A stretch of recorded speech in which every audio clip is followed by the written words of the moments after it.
বিকেলে সাতকানিয়া উচ্চ বিদ্যালয়ের মাঠে আয়োজিত একটি প্রীতি ফুটবল ম্যাচ অনুষ্ঠিত হতে যাচ্ছে সাতকানিয়া খেলোয়াড় কল্যাণ সমিতির উদ্যোগে।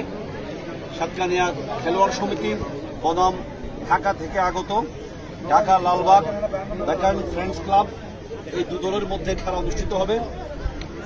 এই শেষ বিকেলের এই ফুটবল প্রীতি ম্যাচ আমরা আশা করছি আমাদের এখানে আরও দর্শন সমাগম ঘটবে এবং সবাই খেলাটা উপভোগ করবেন। আমরা সবসময় বলে এসেছি মাদককে না বলার যে স্লোগান, এই স্লোগানকে বাস্তবে রূপ দিতে খেলার কোনো বিকল্প নেই।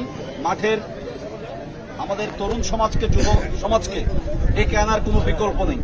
আপনারা যারা কষ্ট করে ঢাকা থেকে এসেছেন, আমি সাতকানিয়ার গণমানুষের পক্ষে আপনাদের ধন্যবাদ জানাই, আপনাদের কৃতজ্ঞতা জানাই এবং সাতকানিয়া খেলোয়াড় সমিতি আজকে যে উদ্যোগ গ্রহণ করেছে আমি তাদেরও ধন্যবাদ জানাই এবং আমি আশা করি দু দলের মধ্যে একটি প্রাণবন্ত খেলা অনুষ্ঠিত হবে এবং যারা দর্শক এসছেন তারা এই খেলা উপভোগ করবেন।